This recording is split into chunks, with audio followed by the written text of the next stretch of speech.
This is the Peter Pan story, roughly speaking. Peter Pan is this magical boy. Pan is the god of everything, roughly speaking, right? And so it's not an accident that he has the name Pan. And he's the boy that won't grow up. And he's magical. Well, that's because children are magical. They can be anything. They're nothing but potential. And Peter Pan doesn't want to give that up. Why? Well, he's got some adults around him, but the main adult is Captain Hook.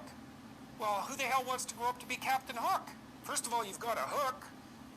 Second, you're a tyrant. And third, you're chased by the dragon of chaos with a clock in its stomach, right? The crocodile. It's already got a piece of you.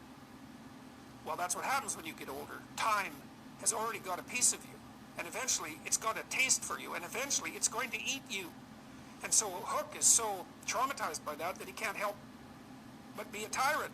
And then Peter Pan looks at traumatized Hook and says, well, no, I'm not sacrificing my childhood for that. So that's fine, except he ends up king of the Lost Boys.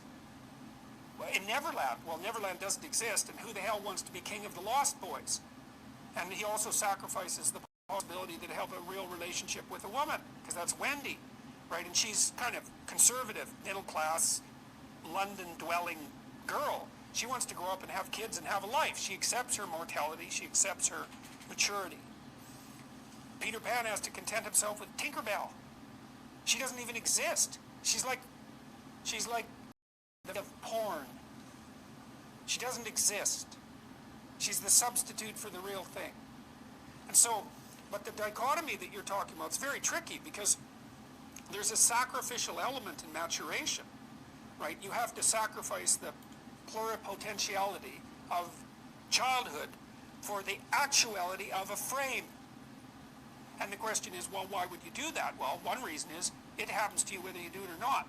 You can either choose your damn limitation, or you can let it take you unaware when you're 30, or even worse, when you're 40.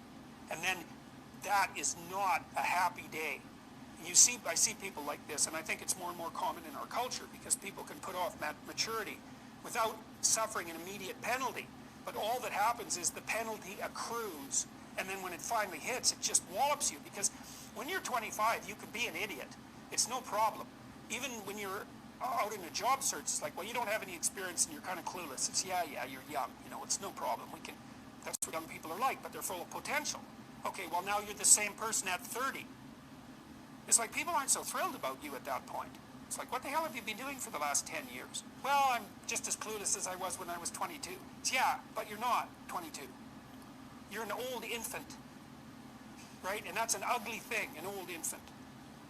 So, part of the reason you choose your damn sacrifice, because the sacrifice is inevitable, but at least you get to choose it. And then there's something that's even more complex than that in some sense, is that the problem with being a child is that all you are is potential, and it's really low resolution. You could be anything, but you're not anything.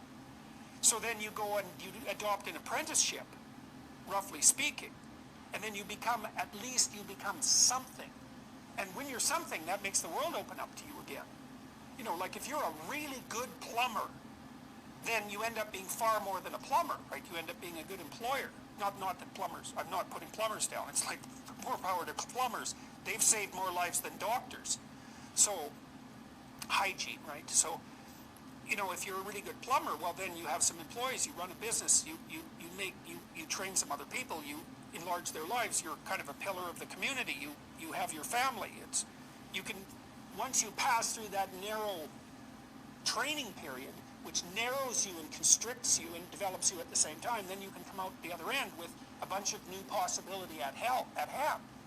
And Jung talked about that. He thought that part of the proper path of development in the last half of life was to rediscover the child that you left behind as you were apprenticing. And so then you get to be something and regain that potential at the same time. Very, very smart. Well, he was very, very smart. So that's very wise thing to know.